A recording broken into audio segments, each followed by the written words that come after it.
U10 അത് ഏതൊരു സംരംഭകൻ്റെ ലൈഫിൽ അത് ഉണ്ടാകും. ഇങ്ങനെ എന്തെങ്കിലും ലോകത്തൊരു സ്ഥലത്തും ഉണ്ടാകത്തില്ല. അത്രയും വ്യത്യസ്തമായിട്ട് അകലയിലാണ്. പോത്തുപോലെ വിശ്രമിക്കും. അങ്ങനെ കത്തിയിൽ നമ്മൾ വിജയുടെ കൂടെ ഒരു സ്ക്രീൻ സ്പേസ് നമുക്ക് സിംഗിൾ ഞാനും 50 ബോക്സസ് ഉണ്ട്. ഇതിൽ 1 മുതൽ 100 വരെയുള്ള നമ്പേഴ്സ് എഴുതിയിട്ടുണ്ട്. അപ്പോൾ നിങ്ങളത് മെമ്മറൈസ് ചെയ്യും. എന്നിട്ട് പിന്നീട് ഞാൻ ചോദിക്കുമ്പോൾ ഷഫിളായിട്ട് പറഞ്ഞുതരാൻ പറ്റുമോ? പറ്റും. 91, യെസ്, 56, യെസ്, 22. യെസ്. കണക്കിൽ എക്സ്പേർട്ട് ആവണമെന്നില്ല, മറിച്ച് we should know the technique. Yes, welcome mister Jojo Kanjirakkad. Thank you. ഒരുപാട് വർഷത്തെ ബന്ധമുണ്ട്. ഒരു ബ്രീഫ് പ്രൊഫൈലായിട്ട് പറയുകയാണെങ്കിൽ എനിക്കറിയുന്ന കാര്യങ്ങളാണ് പറയുന്നത്. എനിക്കറിയാത്ത ഒരുപാട് എന്താ പറയുക, വലിയൊരു പ്രൊഫൈല് തന്നെ താങ്കൾക്കുണ്ട്. 3000-ലധികം മെമ്മറി ട്രെയിനിങ്, സംതിങ് ഡിഫറെന്റ് സെമിനാറുകൾ കൂടെ കൂട്ടിയിട്ടോ, ട്രെയിനിങ് മാത്രമല്ല. ഓഫ് കോഴ്സ് അത്രയധികം പ്രോഗ്രാം. എസ്പെഷ്യലി എനിക്ക് തോന്നുന്നു മെമ്മറി എന്ന് പറയുന്ന ഒരു ഡൊമൈനിൽ അങ്ങനെ ഒരുപാട് ആൾക്കാരൊന്നും ഇല്ല. ഓൺലി 1 പേഴ്സൺ കേരളത്തിൽ. അതുപോലെ തന്നെ ആങ്കറിംഗിൽ ഉണ്ടായിരുന്നു അല്ലെ, ഏഷ്യാനെറ്റ്, ദൂരദർശൻ. അത് കഴിഞ്ഞിട്ട് വിജയ് സിനിമകളിലൊക്കെ കാണാൻ തുടങ്ങി. അങ്ങനെ വ്യത്യസ്തമായ ഒരുപാട് എക്സ്പീരിയൻസിലൂടെ പോയിട്ടുണ്ട്. ഓഫ് കോഴ്സ് നമ്മുടെ പോഡ്കാസ്റ്റിന് ഒരു ലക്ഷ്യം എന്ന് പറയുന്നത് തന്നെ entrepreneurship, leadership and life. Lessons ഒരിക്കലും ഇനി ബുക്കുകളിൽ മാത്രമല്ല, ഒരുപാട് വ്യക്തികളുടെ ലൈഫിൽ നിന്ന് നമുക്ക് പഠിക്കാൻ പറ്റും. തീർച്ചയായും. ഇന്ന് നമ്മൾ പഠിക്കാൻ ഉദ്ദേശിക്കുന്നത് ജോജോ കാഞ്ഞിരക്കാടിന്റെ ലൈഫാണ്. Welcome to this podcast show. Thank you Jojo Kanjirakkadan. Yes, ഇതിലൊന്നുമില്ല. ഇതില് നമ്മുടെ കഥ പറയാന്നുള്ളത് തന്നെയാണ് പ്രധാനം. നമ്മുടെ കഥ വേറെ ആർക്കും ഇല്ലല്ലോ. അതില്ല. നിങ്ങളെ കഥ വേറെ ആർക്കും ഇല്ല. എന്റെ കഥ എനിക്കേ ഉള്ളൂ. ഇത് കാണുന്ന ഒരുപാട് വ്യക്തികളുണ്ട്. അവർക്കൊക്കെ അവരവരുടെ കഥയാണ് അല്ലെ. ഇപ്പൊ 700 crore ആൾക്കാർ ലോകത്തുണ്ടെങ്കിൽ അത്രയും സ്റ്റോറി ഉണ്ട്. ഓരോരുത്തർക്കും വ്യത്യസ്തമായ സ്റ്റോറീസ് ഉണ്ട്. അതിലൊക്കെ ഒരുപാട് ലെസൺസും ഉണ്ട്. നമുക്ക് പഠിക്കാൻ പറ്റുന്ന, ഇൻസ്പയർ ചെയ്യാൻ പറ്റുന്ന, നമുക്ക് ഓർത്തിരിക്കാൻ പറ്റുന്ന ഒരുപാട് തമാശകൾ ഉണ്ടാവും, കുറെ ദുരന്തങ്ങൾ ഉണ്ടാവും, എല്ലാം ഉണ്ടാവും. മിക്സ് ചെയ്തിട്ട് പോകും. യെസ്, എവിടെയാണ് നിങ്ങളുടെ ഒരു കരിയറിന്റെ സ്റ്റാർട്ടിങ്? ഡിഗ്രി കാലമൊക്കെ കഴിഞ്ഞിട്ടാണ്. ഞാനൊരു ഒരു 10ാം ക്ലാസ്സിൽ നിന്ന് പഠിക്കുമ്പോൾ മെമ്മറി ട്രെയിനിങ് ചെയ്യുമെന്നോ അതൊരു വിശ്വാസം പോലും ഇല്ല. അത്രയും സാധാരണ ഗ്രാമപ്രദേശത്തുള്ള സ്കൂളിൽ, മലയാളം മീഡിയം സ്കൂളിൽ പഠിക്കുന്നു. അതിൽ തന്നെ ഒരു ഏറ്റവും രസകരമായൊരു കാര്യം, ഞാൻ ഈ മെമ്മറി ഡെമോൺസ്ട്രേഷനൊക്കെ പബ്ലിക്കിൽ ചെയ്യുമ്പോൾ ആളുകളുടെ മനസ്സിലൊരു തോന്നൽ വരും, ഇയാൾക്ക് ഈ ഒരു കഴിവൊക്കെ ഉണ്ടായിരുന്നെങ്കിൽ ഇയാൾക്ക് IAS പോലെ ഒരു സാധനമൊക്കെ നിഷ്പ്രയാസം എഴുതിയെടുക്കാമായിരുന്നല്ലോ എന്നുള്ളത്. അപ്പോൾ ഞാൻ അവരോട് തന്നെ ക്ലാരിഫൈ ചെയ്യും. സ്കൂളിൽ പഠിച്ചുകൊണ്ടിരുന്നപ്പോൾ ഒരു PSC പരീക്ഷ പോലും എഴുതാമെന്നുള്ള കോൺഫിഡൻസ് എനിക്കതിന് കാരണം, കണക്കെന്നൊരു സാധനം നമുക്ക് പറ്റില്ല എന്ന് അന്നേ തീരുമാനിച്ച ആളാണ്. അത് നടക്കൂല, അത് കണക്കിന് കഷ്ടി ജയിച്ചു പോകുന്നു. അപ്പോൾ അറിയാലോ, എല്ലാ പരീക്ഷയും കണക്ക് വേണമെന്നും, അതുകൊണ്ട് തന്നെ നമ്മൾ ആ മേഖല എഴുതില്ല. അപ്പോൾ ഇത് ശരിക്കും പറഞ്ഞാൽ ഗതികേട് കൊണ്ട് നമ്മൾ ആയിത്തീരുക എന്ന് പറയില്ലേ, അത് ജീവിതത്തിൽ ഇവിടെ ഒരു വഴിത്തിരിവിൽ അങ്ങനെ സംഭവിച്ചു പോയതാണ്, അതാണ് സത്യം. ഓക്കെ, അപ്പം ഡിഗ്രി പഠിച്ചുകൊണ്ടിരുന്ന സമയത്ത് എനിക്കൊരു ഒരു ഗുണം കിട്ടിയത്, അന്ന് കോമ്പറ്റീഷൻ സക്സസ് റിവ്യൂ എന്ന് പറഞ്ഞൊരു CSR, ഒരു സിവിൽ സർവീസസ് ആസ്പിരൻസിനെ മോട്ടിവേറ്റ് ചെയ്യാനുള്ളൊരു മന്ത്ലി മാഗസിനാണ്. അത് ഞാൻ ഡിഗ്രി പഠിച്ചുകൊണ്ടിരുന്ന സമയത്ത് അത് ഞാൻ സബ്സ്ക്രൈബ് ചെയ്തു. അപ്പോൾ അതിൽ ഈ സ്റ്റഡിയുമായിട്ട് റിലേറ്റഡ് ആയിട്ടുള്ള പരസ്യങ്ങൾ വരും. അപ്പോൾ അതിലൊരു മൈൻഡ് പവർ സ്റ്റഡി ടെക്നിക്സ് എന്ന് പറഞ്ഞൊരു ബുക്കിനെ കുറിച്ചുള്ള പരസ്യം കാണുന്നു. അപ്പോൾ അത് ആവർത്തിച്ച് കണ്ടപ്പോൾ അതൊന്ന് അയച്ചു വരുത്താൻ തീരുമാനിക്കുന്നു. അങ്ങനെ അയച്ചു വരുത്തി അത് ഒന്ന് പഠിച്ചു നോക്കിയപ്പോൾ അതിൽ പറഞ്ഞിരിക്കുന്ന കുറേ കാര്യങ്ങളൊക്കെ നമ്മൾ പഠനത്തിൽ നിന്ന് അപ്ലൈ ചെയ്ത് നോക്കിയപ്പോൾ എനിക്ക് ഭയങ്കരമായിട്ടുള്ള എന്താണ് ഒരു റിസൾട്ട്. അത് അപ്ലൈ ചെയ്യുമ്പോൾ നമ്മുടെ പഠനം ആ രീതികളൊന്ന് മാറാൻ തുടങ്ങി. നന്നായിട്ട് സ്കോർ ചെയ്യാൻ സാധിക്കും, നന്നായിട്ട് നമുക്ക് മെമ്മറിയിൽ കാര്യങ്ങൾ നിൽക്കുന്നു. അപ്പോൾ എനിക്ക് ഒരു കാര്യം മനസ്സിലായി, ഇത് ജന്മസിദ്ധമായ ഒരു കഴിവല്ല, മറിച്ച് ഇത് വളർത്തി എടുക്കാൻ സാധിക്കുന്ന, ട്രെയിൻ ചെയ്തെടുക്കാൻ സാധിക്കുന്ന സ്കില്ലാണെന്ന് മനസ്സിലായി. ഓക്കെ, അതാണ്. അപ്പോൾ അവിടെ നിന്നാണ് പിന്നെ ഡിഗ്രി കഴിഞ്ഞപ്പോൾ നമ്മുടെ ട്രാക്ക് പിന്നെ മാറി. നമ്മൾ എന്താണ് ഒരു ഡയറക്റ്റ് മാർക്കറ്റിംഗ് ഇൻഡസ്ട്രി അന്ന് കേരളത്തിൽ തുടങ്ങുന്ന സമയമായിരുന്നു. അപ്പോൾ ഡിഗ്രി കഴിഞ്ഞപ്പോൾ എന്നാൽ പിന്നെ ജോലി ചെയ്തുകൊണ്ട് പിന്നെയുള്ള പഠനം എന്ന് പറഞ്ഞിട്ട് അങ്ങനെ ആലോചിച്ച് അങ്ങനെ ഒരു ഡയറക്റ്റ് മാർക്കറ്റിംഗ് ഒരു സ്ഥാപനത്തിൽ നമ്മൾ ജോലിക്ക് കയറുന്നു. വളരെ ഇൻട്രസ്റ്റിംഗ് ആയിരുന്നു. കാരണം അവിടെ വെച്ച് ഒരു ഗുണമുണ്ടായത്, നമ്മുടെ പഠനം അവിടെ ബ്രേക്ക് ആയെങ്കിലും കമ്മ്യൂണിക്കേഷൻ സ്കിൽ എന്നൊരു സാധനം ഡെവലപ്പായി. അങ്ങനെ ഒരു സ്കില്ല് നമുക്കുണ്ടെന്നും നമുക്ക് ഏതൊരു ആളുടെ സെല്ലിംഗ് ആയിരുന്നു. അതിൽ രസം എന്ന് പറഞ്ഞാൽ ഒരു ദിവസം ചിലപ്പോൾ നമ്മളൊരു 100 അല്ലെങ്കിൽ 200 ആളുകളെയെങ്കിലും കാണും. അതിൽ ഒരു 190 ആളുകൾ നമ്മളൊരു നോ പറയും. അപ്പം ആദ്യത്തെ 10-20 നോ പറഞ്ഞാലും അടുത്ത ആളിലേക്ക് പോകണം. അത്രയും നല്ലൊരു ട്രെയിനിങ് ആയിരുന്നു. അപ്പോൾ അങ്ങനെ പോയി നമ്മുടെ ഈ ആറ്റിറ്റ്യൂഡ് എന്നൊരു സാധനം ഉണ്ടല്ലോ, ഇത് മറ്റേ പോസിറ്റീവ് മെന്റൽ ആറ്റിറ്റ്യൂഡ്. നമ്മൾ every no brings closer to a yes എന്നൊക്കെ പറഞ്ഞിട്ടുള്ള സാധനങ്ങളൊക്കെ ഉണ്ട്. അപ്പോൾ നമ്മൾ ഒരാൾ നോ പറഞ്ഞാൽ അത് അടുത്ത ഇതിലേക്ക് പോകണമെന്നൊക്കെ പറഞ്ഞിട്ട് അപ്പോൾ നമ്മൾ ചാർജ്ഡ് ആണ്. അപ്പോൾ നോ എത്ര കേട്ടാലും പ്രശ്നമില്ല, പോകും. അങ്ങനെ അതിൽ നമുക്ക് കമ്മ്യൂണിക്കേഷൻ സ്കില്ല് കസ്റ്റമേഴ്സിനോട് പറഞ്ഞ് അതെനിക്ക് വലിയൊരു ഗുണം കിട്ടി. ഒരു ഫസ്റ്റ് സ്റ്റെപ്പ്. ശരിക്കും ഞാൻ എപ്പോഴും പലരിടത്തും ഡിസ്കസ് ചെയ്തിട്ടുള്ളൊരു കാര്യമാണ്, നമ്മുടെ ഈ ഫസ്റ്റ് കരിയർ ഉണ്ടല്ലോ, അത് ഭയങ്കര ഇമ്പോർട്ടൻ്റാണ്. അതിൽ നമുക്ക് എന്താണോ കിട്ടുന്നത് അത് എൻഡ് വരെ നമ്മൾ കൊണ്ടുപോകും. ഇപ്പൊ നിങ്ങൾ ലൈൻ നോക്കിയാൽ തന്നെ അറിയാം, ഇപ്പൊ നിങ്ങൾക്ക് ആ കമ്മ്യൂണിക്കേഷൻ എന്നുള്ളതിലാണ് ഡയറക്ട് സെല്ലിംഗിലാ കിട്ടിയത്. പിന്നെ അങ്ങോട്ട് നിങ്ങൾ കമ്മ്യൂണിക്കേറ്റർ ആണ്, കമ്മ്യൂണിക്കേറ്ററായി മാറി. കമ്മ്യൂണിക്കേറ്റർ ആയിട്ട് മാറി. അത് മാത്രമല്ല, ഇന്ന് ലോകത്തിലെ എല്ലാ മികച്ച ട്രെയിനേഴ്സും അവരുടെ ബാക്ക്ഗ്രൗണ്ട് വൺസ് അവർ സെല്ലിങ്ങിലായിരുന്നു, ഹാർഡ് കോർ സെല്ലിങ്ങിലായിരുന്നു. ഇപ്പോൾ ഞാൻ മനസ്സുകൊണ്ട് എനിക്ക് ഏറ്റവും ഇഷ്ടപ്പെട്ട ഗുരുവായി കണക്കാക്കുന്ന ആൾ സന്തോഷ് നായർ, അറിയാലോ. ഓക്കെ, യൂറോക്കെ ഫോബ്സിൽ വന്ന് അതിൽ നിന്ന് ഇന്ത്യയിലെ തന്നെ ഫയർ ബ്രാൻഡ്. അപ്പോൾ അദ്ദേഹമായിട്ട് ഞാൻ 2004 കണക്റ്റഡ് ആയത്. ഓക്കെ, അതിനുശേഷം ഞാൻ I M regularly following. It's A great ഒരു മെന്റർ. അതെ, തീർച്ചയായിട്ടും. യെസ്. അത് കഴിഞ്ഞിട്ട് ഇപ്പോൾ ഈ ഒരു ട്രെയിനിങ് എന്ന് പറയുന്നത് ശരിക്കും നമ്മളുടെ ഒരു പേഴ്സണൽ സ്കില്ലിനെ സെല്ല് ചെയ്യുന്ന ഒരു ഇൻഡസ്ട്രിയാണ്. ഇന്നും സ്കില്ലിന് തന്നെയാണ് ഇമ്പോർട്ടൻസ്, അന്നും സ്കില്ല് തന്നെയാണ് ഇമ്പോർട്ടൻസ്. അപ്പോൾ ഈ ട്രെയിനിങ് എന്ന് പറയുന്ന ഒരു രംഗത്തേക്ക് എങ്ങനെയാണ് എത്തിയത്? അതിൽ തന്നെ ഈ മെമ്മറി ട്രെയിനിങ് എന്ന് പറയുന്നതിൽ എവിടെയാണ് അത്, ആരാണ് അതിലേക്കുള്ള റൂട്ട്? അതിലേക്കുള്ള റൂട്ട് വേറെ ഒന്നുമല്ല. ഈ ഞാൻ പറഞ്ഞല്ലോ, ഞാൻ ഈ ഡയറക്റ്റ് മാർക്കറ്റിംഗ് ഒരു സ്ഥാപനത്തിൽ ജോലി ചെയ്തു. അപ്പോൾ കുറച്ച് കഴിഞ്ഞപ്പോൾ നമ്മൾ ഇതിൻ്റെ ബേസിക്സ് കാര്യങ്ങളൊക്കെ പഠിക്കുന്നു. പിന്നെ നമുക്ക് തോന്നുന്നു നമുക്കൊരു ഓണ്ടർപ്രണറായി മാറാം എന്ന് തീരുമാനിക്കുന്നു. അങ്ങനെ ഒരു 3 പേര് കൂടിയിട്ട് ഒരു ഡയറക്റ്റ് മാർക്കറ്റിംഗ് സ്ഥാപനം നമ്മൾ ഇടുന്നു. ഓക്കെ, തുടക്കം അതിഗംഭീരമായിരുന്നു, നന്നായിട്ട് കാര്യങ്ങളൊക്കെ പോയി, ബിസിനസ് നന്നായിരുന്നു. പക്ഷേ നമ്മൾ ആസ് എൻ ഓണ്ടർപ്രണർ, നമ്മൾ ചെറുപ്പമായതുകൊണ്ട് നമുക്ക് അതിനെ നന്നായി മാനേജ് ചെയ്യാൻ സാധിച്ചില്ല. അത് 8 നിലയിൽ 14 നിലയിൽ അല്ല 16 നിലയിൽ എന്നൊക്കെ പറഞ്ഞ പോലെ തകർന്ന് തരിപ്പണമായി. അങ്ങനെ തരിപ്പണമായി ഇനി എന്ത് ചെയ്യും എന്നൊരു ഭയങ്കര, കാരണം സാധാരണ ഒരു ജോലിക്ക് കയറിയിട്ട് നമുക്ക് ഒരിക്കലും നമ്മുടെ പ്രശ്നങ്ങൾ തീർക്കാൻ പറ്റൂല. അത്രയും വലിയ പ്രശ്നം അവിടെ ഉണ്ട്. ആ സമയത്ത് ഒരു തിരിച്ചറിവ് വരികയാണ്, നമ്മൾ ഇനി ആകെപ്പാടെ ഇൻവെസ്റ്റ് ചെയ്യാനുള്ള ഒരേ ഒരു സാധനം, ഒന്ന് കയ്യിൽ ക്യാഷില്ല, ക്യാപിറ്റൽ ഇറക്കിയ ഒരു കാര്യം ചെയ്യാനുള്ള ആവതില്ല. അപ്പം പിന്നെ നമ്മൾ ആ പഴയ ഡിഗ്രി കാലത്തിലെ മൈൻഡ് പവർ സ്റ്റഡി ടെക്നിക്സ് അതൊന്ന് പൊടിതട്ടിയെടുക്കാം എന്നാലോചിച്ച് അങ്ങനെ ആ സമയത്താണ് കൃത്യമായിട്ട് ഒരു ട്രെയിനിങ് പ്രോഗ്രാം തൃശ്ശൂർ വരുന്നു. Train your brain for super memory. Okay, അതൊരു ലൈവ് ട്രെയിനിങ് പ്രോഗ്രാമാണ്. ആ സമയത്ത് അതിന് ഇൻവെസ്റ്റ് ചെയ്യാൻ ക്യാഷ് ഇല്ല. ഓക്കെ, ഒന്ന്. അപ്പം ആകെപ്പാടെ എന്തോ എൻ്റെ അടുത്തൊരു ചെറിയൊരു ഗോൾഡിൻ്റെ ഒരു സാധനം ഉണ്ടായിരുന്നു. ആ സാധനം ഞാൻ പണയം വെക്കുന്നു. എന്നിട്ട് ഞാൻ അവിടെ ചെല്ലുന്നു. അപ്പം മറ്റേ ഈ സിംഹം മൊയിലും ഓടിയപ്പോൾ എന്തുകൊണ്ട് മൊയിൽ ജയിച്ചു എന്നുള്ള കഥയിലെ പോലെ, സിംഹം ഓടിയത് കിട്ടിയാൽ കിട്ടട്ടെ എന്ന് വിചാരിച്ചിട്ടാണ്, പക്ഷെ മൊയിൽ ഓടിയത് ജീവന് വേണ്ടി ആയിരുന്നു എന്ന് പറഞ്ഞ പോലെ ആ പ്രോഗ്രാമിൽ ചിലപ്പോൾ ഒരു 50 പേര് വന്നിട്ടുണ്ടാവും. 50-60 പേര് ആ പ്രോഗ്രാം അറ്റൻഡ് ചെയ്യാൻ വന്നിരുന്നു. ഈ 59 ആളുകളും ഒരു ക്യൂരിയോസിറ്റിക്ക് വന്നവരായിരിക്കാം. പക്ഷെ ഞാൻ ഇത് എൻ്റെ ജീവിതമാണ് എന്ന ആ ഒരു തീഷ്ണതയോടുകൂടി പോയ മനുഷ്യനാണ്. അപ്പോൾ അങ്ങനെ അവിടെ പോയി ഞാനിത് അറ്റൻഡ് ചെയ്യുന്നു. ചെയ്തിട്ട് ആ കാര്യങ്ങളൊക്കെ കൃത്യമായിട്ട് എന്ത് ചെയ്തു. ഓക്കെ, നേരത്തെ ഒരു ബാക്ക്ഗ്രൗണ്ട് ഉണ്ടായിരുന്നുകൊണ്ട് I started practising it. Okay, അപ്പോൾ അതിൽ തന്നെ ഞാനൊരു വാശിയെടുത്തു, ഇത് ഞാൻ ഇനി പ്രാക്ടീസ് ചെയ്യുമ്പോൾ എന്നേക്കാൾ സ്പീഡിൽ വേറൊരാളും ചെയ്യാൻ പാടില്ല എന്നുള്ള ഒരു വാശിയോടുകൂടി. ഓക്കെ, അങ്ങനെയാണ് ഇത്. അപ്പോൾ ശരിക്കും പറഞ്ഞാൽ ഇപ്പോഴും നമ്മുടെ രജനീകാന്തിൻ്റെ സിനിമ വരുന്നില്ല, വാഴ്ക്കയിൽ 1000 തടയ്ക്കല്ലപ്പ തടയ്ക്കല്ലും എനക്കൊരു പടിക്കലപ്പം. ശരിക്കും പറഞ്ഞാൽ ഒരു റോഡ് അങ്ങ് ബ്ലോക്ക് ആയതാണ് സത്യം പറഞ്ഞാൽ ഈ ഒരു വഴി തുറന്നു വന്നത് കാരണം. അതെ, ഒരു നിമിത്തമായി മാറി. മെമ്മറി ട്രെയിനിങ് എന്നുള്ളത് ശരിക്കും ഓഫ് കോഴ്സ് മെമ്മറി ഇന്നും നമുക്ക് ആവശ്യമുണ്ട്. ടെക്നോളജിക്ക് ഒരുപാട് ഗ്രോ ചെയ്തു. നമ്മൾ പലപ്പോഴും പറയും മെമ്മറിന്റെ ഒന്നും ആവശ്യമില്ല, നമുക്ക് എല്ലാം ChatGPT കിട്ടും എന്നൊക്കെ പറയുമെങ്കിലും memory is very important. Human power തന്നെയാണ് എന്തൊക്കെ പറഞ്ഞാലും.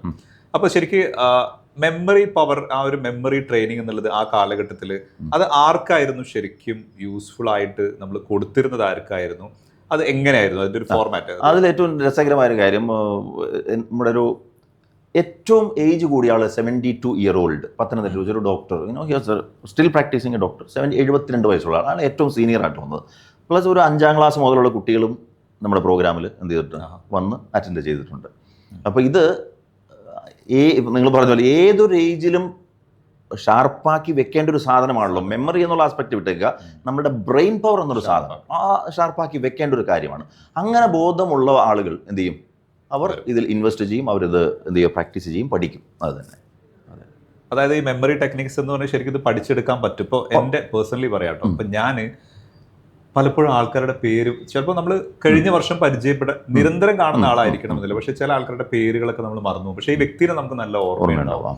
ചെറിയ കാര്യം പോലും നമുക്ക് ചിലപ്പോൾ മെമ്മറിയിൽ നിൽക്കാത്ത സിറ്റുവേഷൻസ് വരാറുണ്ട്.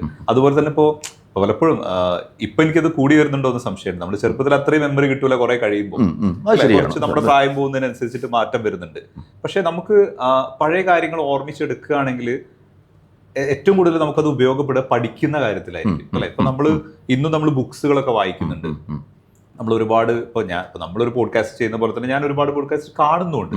അപ്പൊ ഇതൊക്കെ മെമ്മറൈസ് ചെയ്ത് ഇംപ്ലിമെന്റ് ചെയ്യാൻ പറ്റുക എന്നുള്ള ആസ് എൻ ഓൺട്രപ്രണർ എന്നെ പോലത്തെ ഒരുപാട് വ്യക്തികൾക്ക് ഭയങ്കര നീഡുള്ള ഒരു കാര്യം. അപ്പൊ ഇത് ഇന്നത്തെ കാലഘട്ടത്തിൽ എത്രത്തോളം റെലവെന്റ് ആണ്? ഇന്ന് ഒരു സ്റ്റുഡന്റ് അതല്ലെങ്കിൽ ഒരു ഓൺട്രപ്രണർ കാറ്റഗറിയിലുള്ളവർക്ക് ഇതുകൊണ്ട് എങ്ങനെ അതിന്റെ ഒരു യൂസ് എങ്ങനെ?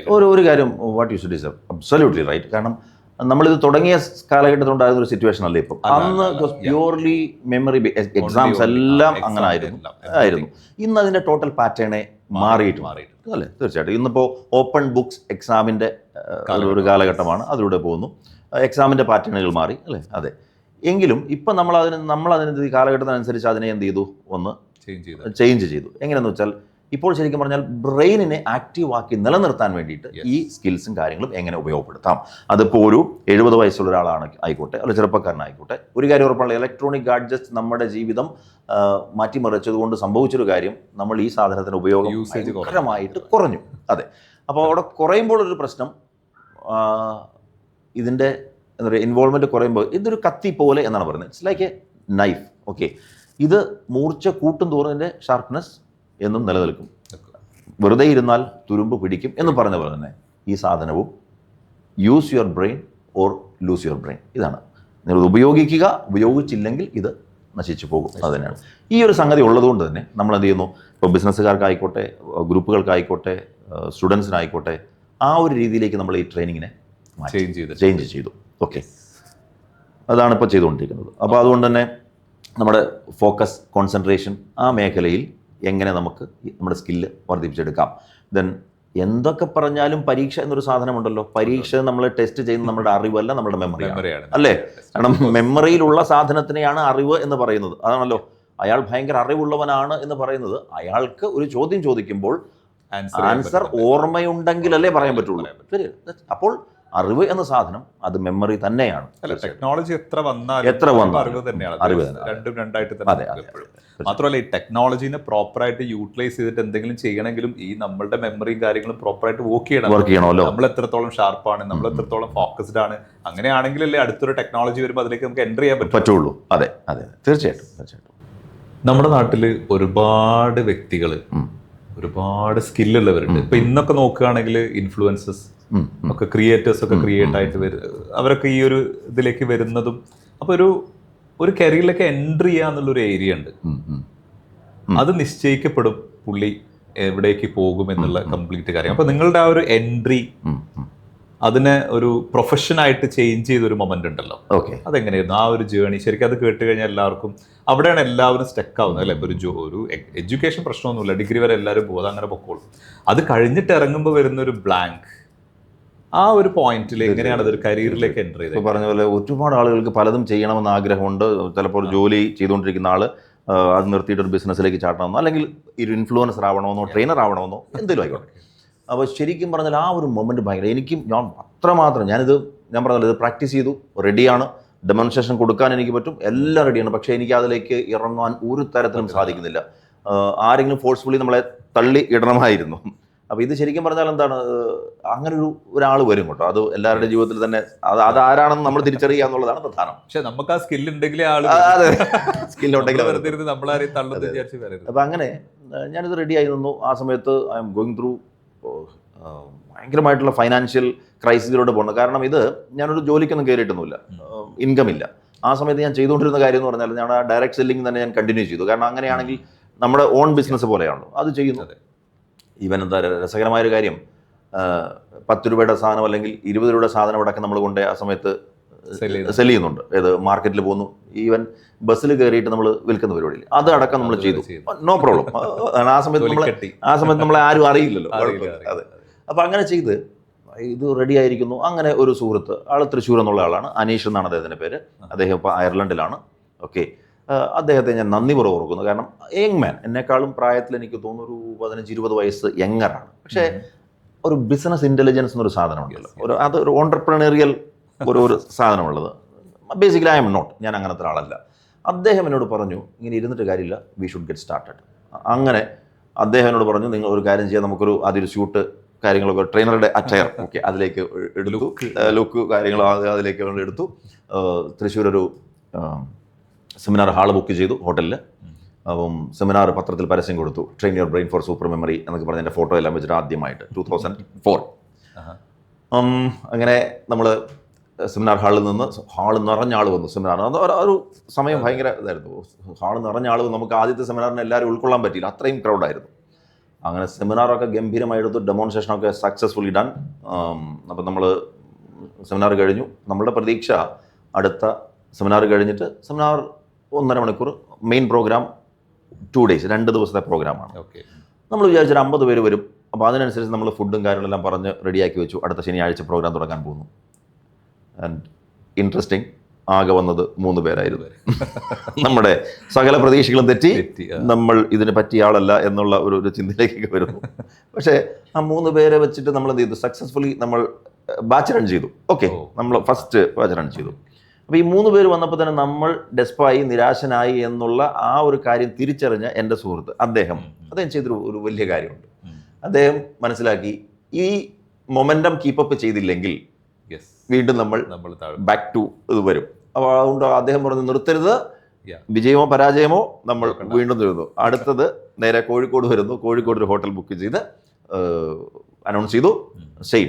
അപ്പോൾ 13 പേര് അടുത്ത പ്രോഗ്രാമിന് വന്നു. ഇംപ്രൂവ്മെന്റ്സ് വരുന്നു.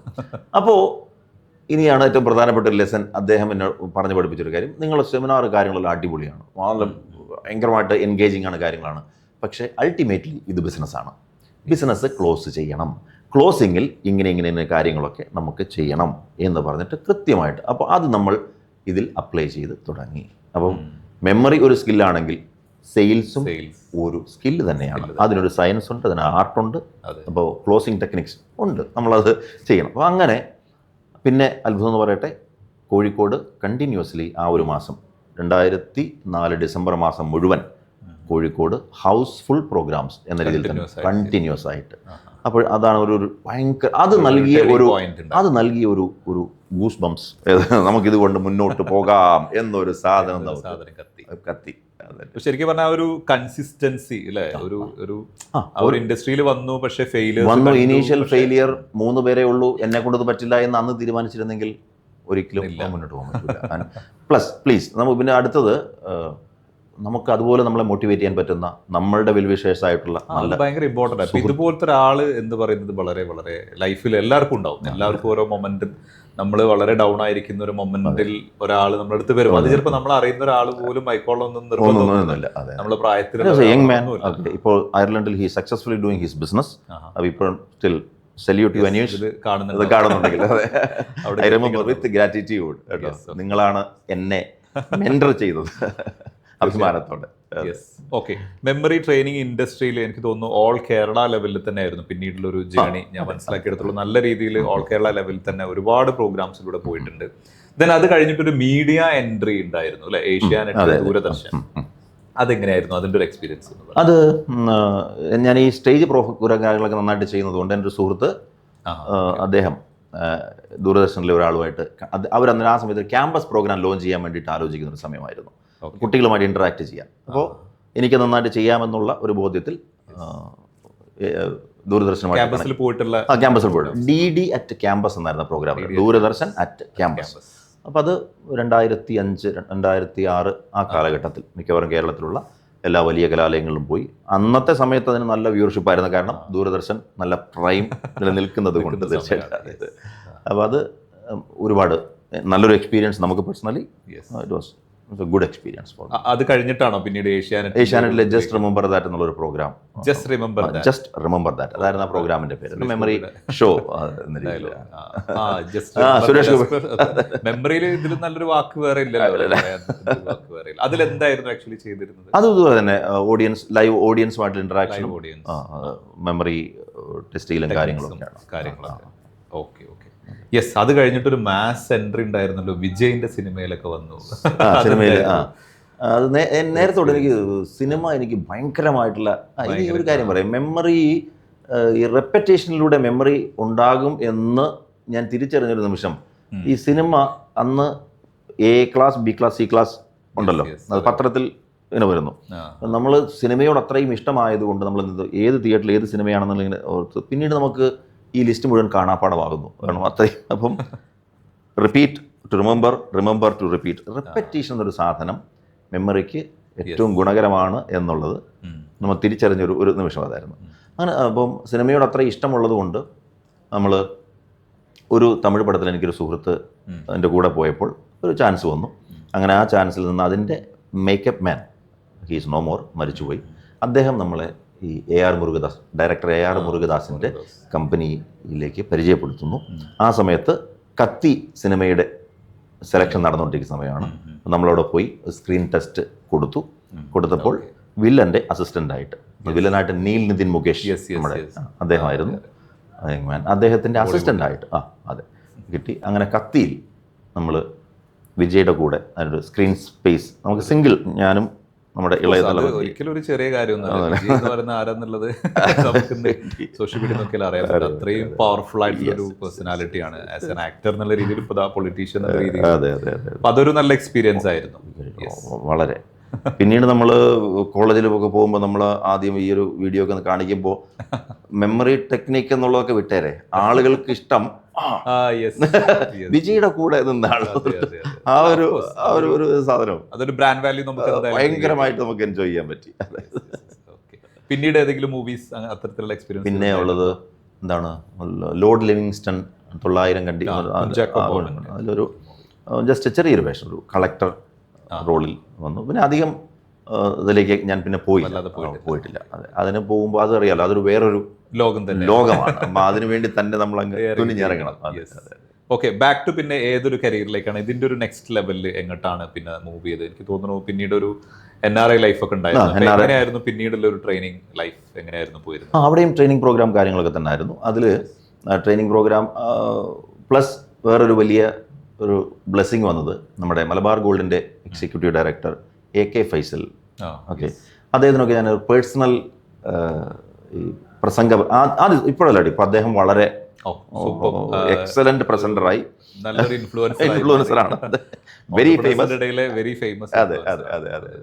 അപ്പം ആ സമയത്തൊക്കെ അവർക്ക് വേദിയിൽ കയറുമ്പോൾ ഡയലോഗ് പറയാനും മറ്റു കാര്യങ്ങൾക്കൊക്കെ നമ്മൾ പബ്ലിക് സ്പീക്കിങ്ങിന് നമ്മളൊന്ന് സപ്പോർട്ട് ചെയ്ത് കാര്യങ്ങളൊക്കെ ചെയ്തിരുന്നു. ഓക്കെ, പല വേദികളിലും നല്ല കൈയിടി കിട്ടുന്ന രീതിയിലേക്ക് നമ്മളതിനെ സ്ക്രിപ്റ്റ് ചെയ്ത് ചെയ്തൊക്കെ ചെയ്യാനായിട്ടുള്ളൊരു ഭാഗ്യം ഉണ്ടായി. ഓക്കെ, ആ സമയത്ത് അവിടെ ബിസിനസ്സുകാരുടെ ഒരു കൂട്ടായ്മ രൂപപ്പെടുത്താൻ വേണ്ടിയിട്ട് ഈ മലബാർ ഗോൾഡിൻ്റെ എക്സിക്യൂട്ടീവ് ഡയറക്ടർ AK ഫൈസൽ അവർ തീരുമാനിക്കുകയും അങ്ങനെ ആ ഒരു സംഭവം IPA എന്ന് കേട്ടിട്ടുണ്ടാവും, ഇന്റർനാഷണൽ പ്രൊമോട്ടേഴ്സ് അസോസിയേഷൻ. ഇപ്പോൾ സക്സസ്ഫുള്ളി ഒരു ഇപ്പോൾ അദ്ദേഹമാണ് അതിൻ്റെ ചെയർമാൻ. ഓക്കെ, അതിൻ്റെ തുടക്കം ശരിക്കും പറഞ്ഞാൽ ഞാൻ ദുബായിലെത്തിയ ആ സമയത്താണത് തുടങ്ങുന്നത്. അപ്പോൾ അതുകൊണ്ട് തന്നെ അതിൻ്റെ ആളുകളെല്ലാം കണക്ട് ചെയ്ത് അങ്ങനെ ഒരു സാധനം രൂപീകരിക്കാനായിട്ട്, ഇവരോടൊപ്പം ചേർത്ത് രൂപീകരിക്കാനായിട്ട്, അപ്പോൾ അങ്ങനെ ഒരു വർഷത്തോളം അതിൻ്റെ പ്രവർത്തനങ്ങളുമായിട്ടായിരുന്നു പോയത്. It is A good experience. കാരണം അവിടുത്തെ ഏറ്റവും ലീഡിംഗ് ആയിട്ടുള്ള നമ്മുടെ മലയാളി ബിസിനസ് ഒരു കമ്മ്യൂണിറ്റി, ഒരു കൂട്ടായ്മ ഇപ്പോഴും കണക്റ്റഡ് ആണ്. ഈ കഴിഞ്ഞ അവരുടെ ഓണം പ്രോഗ്രാമിന് അവിടെ പോയിരുന്നു, ആങ്കറിങ് ചെയ്യാനായിട്ടുള്ള ഒരു അവസരം അവരെനിക്ക് നൽകി. തീർച്ചയായിട്ടും ഇപ്പോഴും സ്റ്റിൽ കണക്റ്റഡ് അവരുമായിട്ട്. വളരെ വ്യത്യസ്തമായ ഒരു ബ്രാൻഡിന്റെ ഉടമ കൂടിയാണ് ജോജോ. എനിക്ക് അതിന്റെ പേര് വെരി ഇൻട്രസ്റ്റിംഗ്, ഫിഷ്യും ഡിഷ്യും. അത് ഭയങ്കര ഇൻട്രസ്റ്റിംഗ് ആയി. ഫിഷിനെ കുറിച്ച് അല്ലേ, ഫിഷ് റിലേറ്റഡ് ആയിട്ടുള്ള ഒരു പ്രൊഡക്റ്റ് ആണ്, അതിന്റെ പേര് ഫിഷ്യും ഡിഷ്യും. അത് ഭയങ്കര ഇൻട്രസ്റ്റിംഗ്. കാരണം അത് ഒരിക്കലും ഒരാളും മറക്കില്ല. നമ്മള് കാർട്ടൂണുകളൊക്കെ കണ്ടിട്ടില്ലേ, ഡിഷ് സംഭവം പെട്ടെന്ന് കുട്ടികളുടെ മനസ്സിലൊക്കെ ക്യാച്ച് ചെയ്യും. അപ്പൊ എങ്ങനെയാണ് ഈ ഫിഷും ഡിഷും എന്നുള്ളൊരു പ്രൊഡക്റ്റിലേക്ക്, ഫിഷ് റിലേറ്റഡ് പ്രൊഡക്റ്റ് എങ്ങനെ അതിലെത്തിയ ഒരു സ്റ്റോറി എന്താ, ഒന്ന് ഒരു ബ്രീഫും കൂടെ പറയാം. കാരണം ആസ് എ ട്രെയിനർ എന്നുള്ള പോലെ തന്നെ ഒരു ഓൺടർപ്രണർ കൂടിയാണ് ഇപ്പൊ നമ്മൾ ശ്രമിച്ചുകൊണ്ടിരിക്കുകയാണ്. അല്ല ശ്രമമല്ല, നല്ല രീതിയിൽ ചെയ്യാൻ പറ്റും, അതിൽ സംശയമൊന്നുമില്ല. എങ്കിലും ഇപ്പൊ 2-3 ബ്രാൻഡ്സുകളുണ്ട്, അതിൽ ഒന്നാണ് ഫിഷും ഡിഷും എന്നുള്ളത്. എന്താണ് ഫിഷും ഡിഷുവിന്റെ ഒരു സ്റ്റോറി? അതൊരു വളരെ മനോഹരമായ ഒരു ഓപ്പർച്യൂണിറ്റി എനിക്ക് കിട്ടി. ലക്ഷദ്വീപിൽ ട്രെയിനിങ് അവസരം കിട്ടി, ഹയർ സെക്കൻഡറി +2 വിദ്യാർത്ഥികൾക്ക് വേണ്ടിയിട്ട്. അപ്പോൾ ആ സമയത്ത് നമ്മളെല്ലാ ഐലൻഡിലും ഇങ്ങനെ പോകുന്നു. അപ്പോൾ അവിടെ ഈ ട്യൂണ മീൻ ഇഷ്ടം പോലെ കിട്ടും, ഇഷ്ടം പോലെ നല്ല വൃത്തിയുള്ള നല്ല. അപ്പം അത് അവർക്ക് ഒരുപാട് കിട്ടുന്നതുകൊണ്ട് തന്നെ അവരതിനെ പുഴുങ്ങി ഉണങ്ങി അങ്ങനെ വെക്കുന്നത്. അതിന് മാസ് ചൂര എന്ന് പറയുക. ഓക്കെ, അപ്പം നമ്മൾ അതിൻ്റെ ഒരു സാമ്പിൾ നമ്മൾ വാങ്ങിച്ചു കൊണ്ടുവരുന്നു, 1 കിലോ വാങ്ങിച്ചു കൊണ്ടുവന്നു. അപ്പോൾ അതിൻ്റെ ഒരു ഏറ്റവും വലിയ ബുദ്ധിമുട്ടെന്ന് പറഞ്ഞാൽ, ഇത് ശരിക്കും പറഞ്ഞാൽ കൂടത്തിന് ഇടിച്ചാൽ പോലും അവൻ പൊട്ടൂല, അത്ര ഉറപ്പാണ് ഈ സാധനം, അത്രയ്ക്കും മുറുക്കമാണ്. നോർമലി ആൾക്കാർക്ക് ഇത് കുക്ക് ചെയ്യാൻ അത്ര എളുപ്പമല്ല, അത്ര ഉറപ്പുള്ള സാധനം. അങ്ങനെ നിഷ എൻ്റെ വൈഫ് അത് കഷ്ടപ്പെട്ടത് ഇടിച്ച് പൊടിച്ച് ഒരു ചെയ്തു നോക്കി. ഈ ഇടിയിറച്ചി പോലെ ഒരു സാധനം ഉണ്ടാക്കി നോക്കി. സംഭവം ഓക്കെ, ഇത് സക്സസ് ആകും എന്ന് മനസ്സിലായി.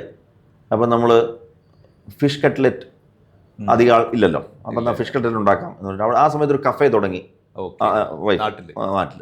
ഓക്കെ, വൈഫ് കേട്ടോ. ഓക്കെ, അപ്പോൾ ഫിഷ് കട്ട്ലെറ്റ് നമുക്ക് പോപ്പുലർ ആക്കാം. നമ്മൾ ഫിഷ് കട്ട്ലെറ്റിൻ്റെ മുകളിൽ ഒരുപാട് സ്വപ്നങ്ങൾ നെയ്ത് ഫിഷ് കട്ട്ലെറ്റ്. പക്ഷേ ആളുകൾക്ക് ഇത് കഴിച്ച് ശീലമില്ലാത്തത് കൊണ്ടും ഇതിൻ്റെ particular taste may be fish cutlet അത്ര. അപ്പോൾ ഇനി എന്ത് എന്നുള്ള ചിന്ത വന്നു.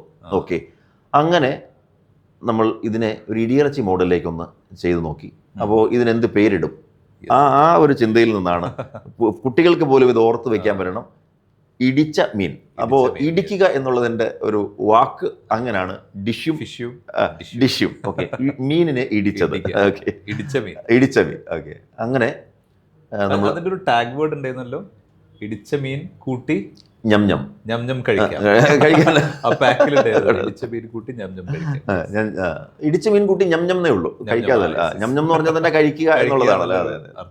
പിന്നെ ഒരു രസകരമായ ഒരു കാര്യം കൂടെ പറയാം. ശരിക്കും പറഞ്ഞാൽ വൈഫ് ഭയങ്കര സ്പിരിറ്റഡ് ആയിട്ട് ഈ ഫിഷും ഡിഷും കാര്യങ്ങളായിട്ട് മുന്നോട്ട് പോകുന്നു.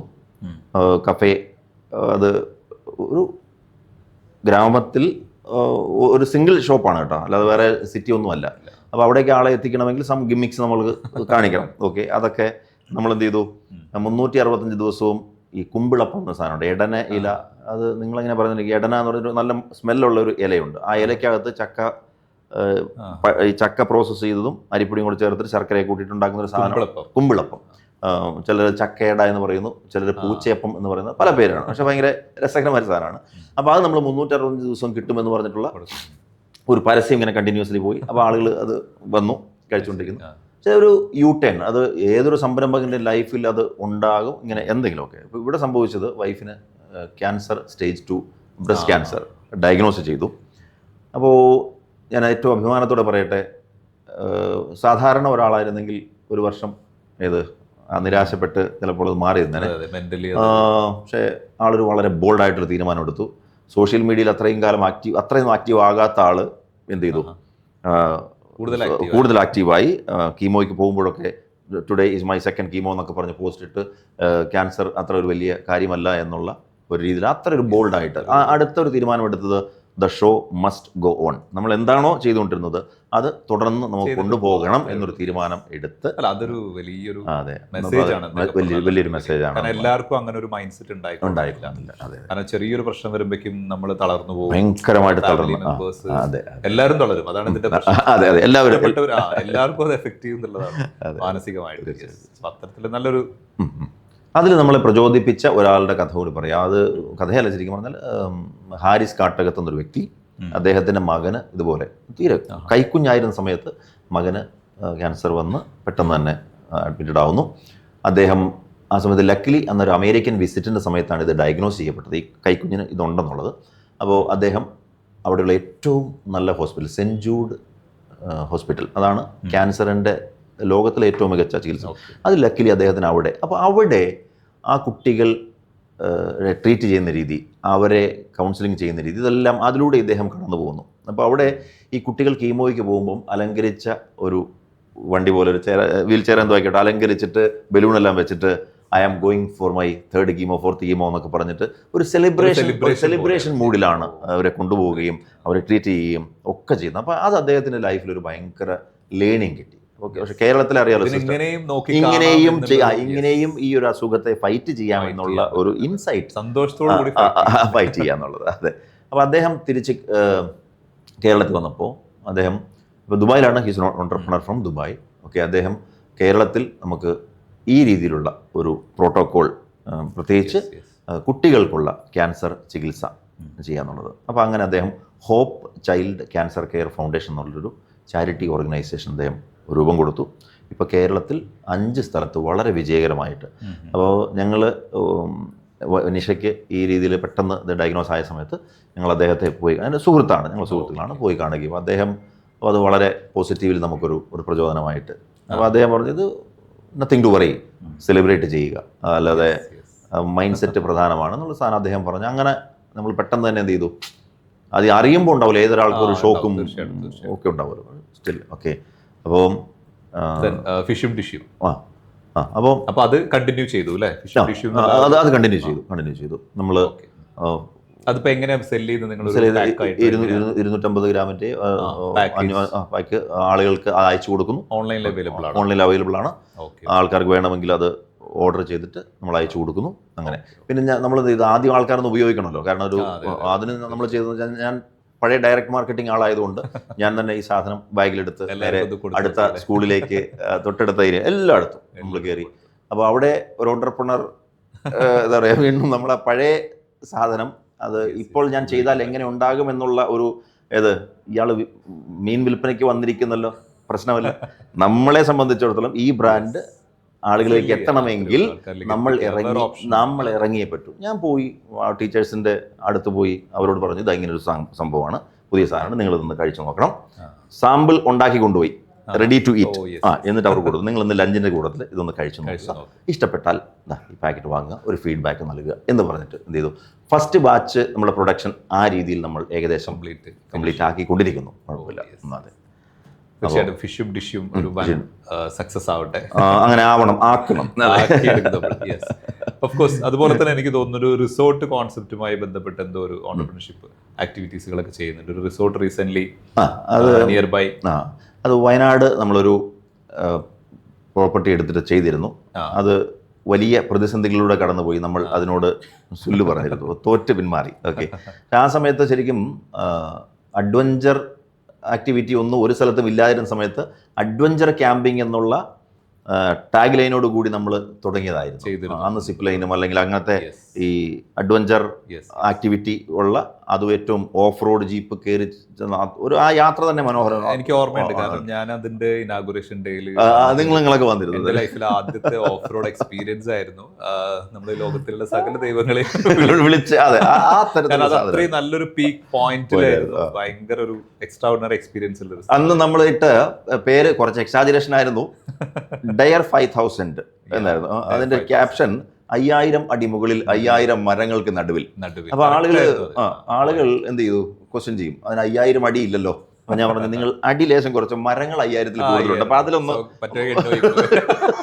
ഉണ്ട്, ശരിക്കും ഉണ്ട്. കാരണം ഞങ്ങൾ ആ കാട്ടിലൂടെ അത് നടന്നിട്ടുണ്ട്, കുറെ ദൂരം. Beautiful place. പക്ഷേ അത് കുറച്ച് പ്രതിസന്ധികളിലൂടെ കടന്നുപോയി. കാരണം അതിനുശേഷം പ്രളയം, മറ്റേ പല, മാത്രമല്ല അത് ഈസി അല്ല. കാരണം അങ്ങനത്തെ ഒരു ലൊക്കേഷൻ അന്നത്തെ കാലത്ത് അത് മാനേജ് ചെയ്യാൻ ഒട്ടും ഈസി അല്ല. ഇന്ന് ഒരു പക്ഷേ എല്ലാവർക്കും ഭയങ്കര ഈസി ആയിട്ട് എടുത്തു, പക്ഷെ അന്ന് അങ്ങനത്തെ ഒരു സമയമായി. അതെ, തീർച്ചയായിട്ടും. അപ്പോൾ ആ ഒരു എക്സ്പീരിയൻസ്, അപ്പോൾ എനിക്ക് ഇതിലൊന്ന് വിജയിക്കണമെന്നുള്ള ടൂറിസം എക്സ്പീരിയൻസ് നമുക്ക് ഉണ്ട്.